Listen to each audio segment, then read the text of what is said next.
Bueno, volvemos. Entonces, esta es la tercera parte del video que le voy a llamar ¿por qué mi vida comenzó a mejorar cuando cuestioné la existencia de Dios? Bueno, entonces ya les he contado mucho y en parte 1 y 2, entonces esta es la tercera, creo que va a ser la última ya. Entonces, desde el momento en que yo ya no recibí dinero del Estado, hasta el día de hoy han pasado como 7 años. Entonces pasó muchísimo tiempo ya. Todo lo que les he contado en estos videos ha sido durante 10, casi 11 años. Entonces, yo comencé a trabajar con chicos jóvenes, luego me cambié de trabajo a otro lugar donde también comencé a seguir trabajando con chicos jóvenes y con sus padres, con familias muy disfuncionales, con familias donde ha habido maltrato, donde ha habido drogadicción, donde ha habido alcoholismo, donde ha habido, bueno, todas esas cosas muy feas que pueden dañar a una familia, ¿ya? Entonces ahí comencé a trabajar y comencé a darme cuenta lo mucho que tiene que ver esto con mi propia familia, con la familia de la que yo vengo, y comencé a estudiar acerca del trauma. Comencé de pronto a estudiar acerca del trauma, a aprender qué cosa era el trauma, qué cosa tiene que ver con el sistema nervioso autónomo, del que estoy hablando últimamente muchísimo. Si les interesa, sigan mirando este canal porque voy a seguir sacando información muy importante de cómo nos puede ayudar el trabajo del sistema nervioso y del trauma en cambiar nuestras vidas hacia una vida mejor, ¿ya? Bueno, entonces comencé a estudiar acerca de estas cosas, a aprender mucho, a darme cuenta lo que hace el trauma en la vida de una persona, lo que hace cuando hemos vivido en ámbitos donde ha habido mucha pelea, cuando hemos sido niños, donde ha habido mucho caos, donde ha habido adicción justamente, donde ha habido, bueno, todas estas cosas, ¿ya? Entonces, me he ido haciendo como experta en todas estas cosas, en saber cómo repercute esto en las vidas de las personas y qué se puede hacer también, porque siempre hay cura y siempre hay esperanza. Bueno, entonces fui dándome cuenta que todo esto tenía muchísimo más que ver conmigo, ¿ya? Y me fui dando cuenta, y esto es algo de lo más hermoso que puedo decir y quiero decir, y quiero que lo escuchen.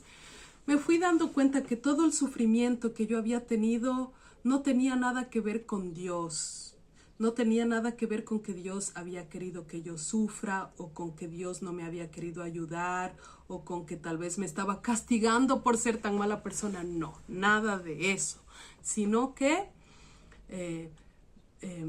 lo que se sabe hoy en día cada vez más es que cuando una persona lleva trauma adentro, la persona comienza por sí misma como a tener un enfoque negativo en la vida, ¿ya? Alguien que ha pasado por cosas muy duras, se le hace difícil volver a estar feliz, o se le hace difícil incluso hasta tomar decisiones que vayan a ser buenas para ella. Cosas así, ¿no? Otra cosa que también he aprendido y que me ha dejado así como muy sorprendida y como loca, es que existe el trauma transgeneracional. Entonces quiere decir que si ya nuestros padres tuvieron problemas, tuvieron traumas, y tal vez los padres de ellos también ya tuvieron trauma, entonces que es muy probable, muchísimas veces pasa que nosotros también tengamos trauma, y a veces ni siquiera vivimos tal vivencia, pero igual tenemos alguna cosa que sufrimos, ¿ya? Por ejemplo, que siempre nos va mal económicamente cuando venimos de una familia donde siempre hubo problemas financieros. Es muy probable que nosotros sigamos con esos problemas de que la plata no alcanza. Por ejemplo, también enfermedades, si tal vez el abuelo tuvo diabetes, de pronto el nieto lo tiene. Cosas así, ¿ya? O sea, el trauma y y la manera en que nuestro sistema nervioso está como grabado influye muchísimo en nuestras vidas, ¿ya? Entonces de ahí sale el sufrimiento, no, o sea, es como que lo hacemos nosotros mismos, obviamente inconscientemente, no es que nadie esté haciendo a propósito nada malo, pero inconscientemente seguimos reproduciendo el sufrimiento y el dolor. Entonces, sí, eso es lo que me di cuenta. Y en todo esto me fui dando cuenta siempre más que, bueno, que sí existe un Dios, pero que no es lo que yo pensé, o sea, que no es un hombre que está por ahí en el cielo, sentado en un trono, mirando para abajo y mandándoles bendiciones y maldiciones a los unos y a los otros, no, sino que existe como que una fuerza que, como dicen que el creador, ¿no? Digamos el creador, me gusta más esa palabra, el creador, o sea, la creación, todo, o sea, aquel que creó todo esto. Entonces, es el que creó, me creó a mí, creó la tierra, la hermosa tierra, que creó todo lo que hay, pero que luego, como nosotros somos creación de aquel gran creador, como sea que nos lo imaginemos, no tiene por qué ser masculino, ¿no? Eso no. Entonces, por ser creación de ese creador, a la vez tenemos esa fuerza dentro de nosotros de la creación también. Entonces, somos nosotros los que creamos nuestra vida.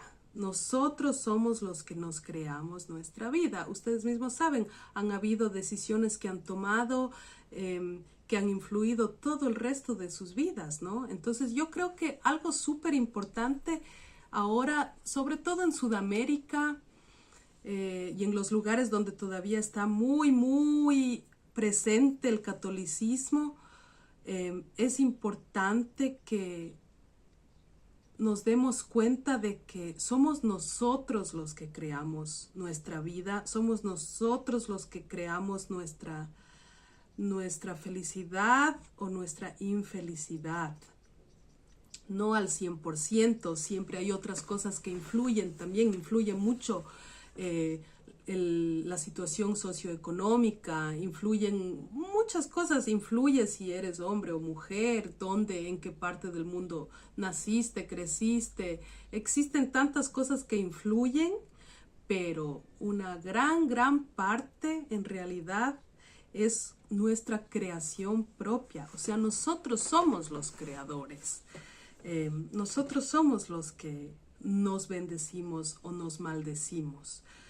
Entonces yo creo que eso es algo de lo más importante, que nosotras las personas volvamos como que a apoderarnos de esa fuerza que tenemos, y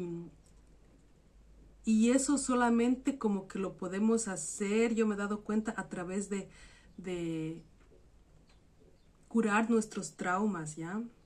A través de curar nuestra historia, de volver a sanar nuestra biografía.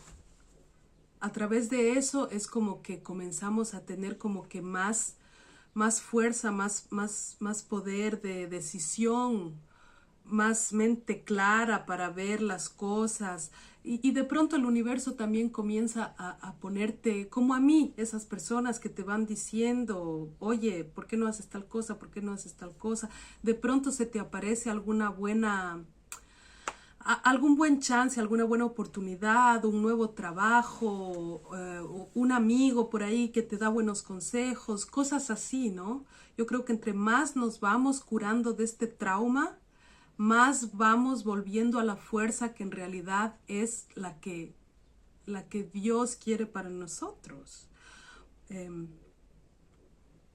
O sea, lo que quiero decir es que me doy cuenta que es muy dañino y muy feo y muy injusto para las personas creer que hay un Dios que quiere lo malo para ellos. Creo que es muy injusto y creo que fue hecho. O sea, yo ahora estuve en Ecuador y ahora que me he enterado de lo que es el trauma y lo que hace el trauma con las personas y cómo repercute en las vidas, me di cuenta que en Ecuador hay muchísimo trauma transgeneracional, ¿ya? O sea, como que el pueblo ecuatoriano está traumado transgeneracionalmente, están mal. La economía está mal, bueno, eso es en toda Sudamérica, la economía está mal, pero también el exceso, el exceso de consumo de alcohol, ¿ya? Es terrible y mantiene a la gente mal, los mantiene en sufrimiento, mantiene a las familias en peleas y en broncas y en cosas así. Entonces, yo me he dado cuenta que eso tiene mucho que ver con la cosmovisión que tiene una persona, ¿ya? Si una persona tiene dentro de sí la fiel creencia de que hay un Dios que está ahí queriéndonos castigar por las cosas malas que hemos hecho, entonces obvio que vamos a vivir con miedo adentro. O si creemos que tal vez después de morir nos pueda esperar un infierno, o sea, horrible. Una persona no va a poder vivir contenta, tranquila, feliz, llena de confianza en sí mismo, en el mundo, en el universo, llena de amor. No es posible. Con ese tipo de creencias no es posible. Y entonces eso me llevó a algo más, a reconocer otra cosa, que nosotros en el Ecuador vivíamos en la selva. Las personas que vivían allá estaban muy cerca de la naturaleza.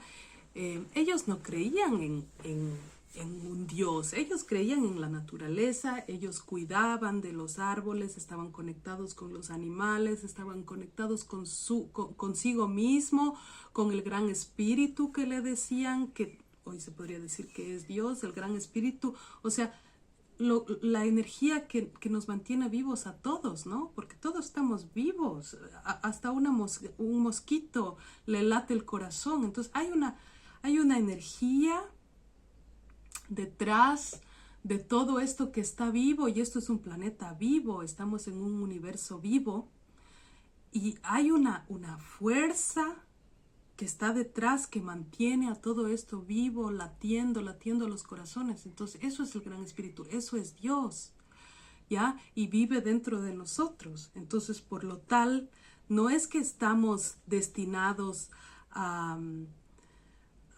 vivir cosas que por ahí un Dios vengativo quiera hacernos, sino que tenemos esta fuerza dentro de nosotros. Nosotros somos los que podemos cambiar la historia. Pero mientras estemos tan traumados es difícil. Más bien estamos creando cosas peores y peores y peores. Entonces, creo que es súper importante volver a darnos cuenta de que llevamos nosotros esta fuerza adentro. No, Dios no está lejos, muy lejos, aparte, separado de nosotros, sino que está adentro, vive adentro. Es esta fuerza que nos mantiene vivos, y que los pueblos originarios en Ecuador y en Sudamérica lo sabían, y no es que lo sabían, sino que lo sentían, lo vivían. Y luego llegaron los españoles, llegaron los europeos a robarles las tierras, a maltratarlos, a violar a las mujeres, a matarlos, o sea, a traumarlos y a contarles de que existía un Dios por ahí, y que a ese había que rezarle y había que obedecerle, y que habían estas leyes, y que había un infierno, y que si se portaban mal se iban al infierno, y que iban a ser castigados por un Dios. Yo no creo eso, no creo, y no lo vivo. No es que no lo creo, porque ya en mi caso no es tú crees en Dios o no crees. No, lo he comprobado, lo he vivido muchos años en busca de estas respuestas, y me doy cuenta que no hay un Dios castigador, no hay una fuerza que nos mantiene ahí y que nos mira como pecadores o como malas personas. no. Lo que nos mantiene así es el trauma, las repercusiones de la violencia que vivimos, de la violencia y de todas esas cosas. El alcoholismo tan grande que hay en Ecuador en este momento es una consecuencia de esto, de estos traumas. Y se sabe hoy en día también, y eso es ciencia, no es que yo estoy contando alguna cosa que me he inventado, sino que es ciencia. Uno se sabe que a través de la epigenética, hoy lo saben los científicos, a través de la epigenética yo paso trauma a mis hijos y estos hijos los pasan a sus hijos y esos hijos los pasan a sus hijos. Entonces, si esto de la colonización y de la invasión de los españoles, que le dicen conquista, no fue conquista, sino que fue una matanza en realidad, pero tampoco se trata de hacerlos mal a los españoles o a los europeos. Ya qué cosa les habrá llevado a ellos a hacer esto también debe ser trauma, porque una persona que no está traumada y que está sana dentro de sí no va a hacerle esto a otras personas. Pero bueno, eso fue lo que pasó. Entonces, creo que el paso primero o un paso primero que podemos dar para volver a sanarnos como pueblo, para volver a sanarnos como pueblo ecuatoriano, los pueblos originarios, los que les llaman indígenas, ¿no? Que son un pueblo con tanta fuerza, en realidad, que tienen tanta riqueza dentro de sí, pero que han sido tan lastimados, tan aplastados, tan violentados, que están mal y se han olvidado en realidad de dónde vienen, quiénes son. Y yo creo que el primer paso para volver a sanarnos, porque en realidad tenemos que volver a sanarnos, estamos en un momento en el mundo muy crítico, donde sabemos que los mares están completamente llenos de basura, llenos de plástico, hay muchas especies extinguiéndose, acá en Europa están hablando otra vez de guerra, hay tantas cosas que están pasando en este momento a nivel mundial que son alarmantes y son terribles. Entonces, llegamos a un momento crítico donde tenemos que comenzar a cambiar nuestra forma de ver el mundo, nuestra forma de vernos a nosotros, de ver la vida, y eso lo vamos a hacer sanando. Entonces yo creo que el primer paso para sanar, sobre todo para este pueblo ecuatoriano, sudamericano, es para todos, ya es a nivel global, pero hablo de Ecuador porque vengo de allá. El primer paso es comenzar a cuestionar qué es esto del catolicismo y por qué nos inculcaron esto, y comenzar a cuestionarnos qué fuerza es la que nos mantiene sufriendo, la que nos mantiene mal. ¿De verdad es Dios o tal vez somos nosotros mismos, son gobiernos corruptos que nos mantienen pobres? ¿Y qué podemos nosotros hacer para sanarnos nosotros mismos?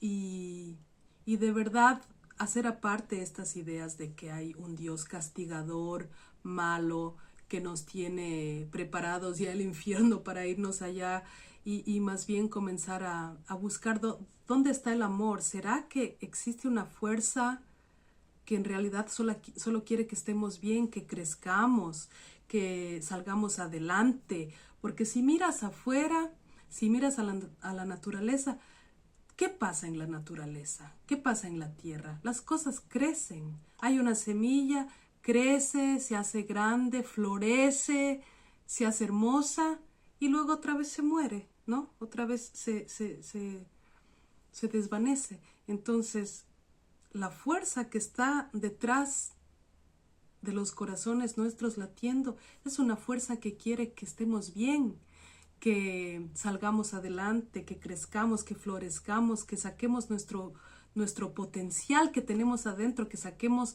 la hermosura más grande y el amor más bello que tenemos dentro de nosotros. Bueno, ojalá te haya parecido interesante, te haya gustado lo que conté. Coméntame, coméntame y bueno, te deseo lo mejor, que puedas florecer, que puedas sacar también tú lo mejor de ti y que tu vida vaya de mejor en mejor.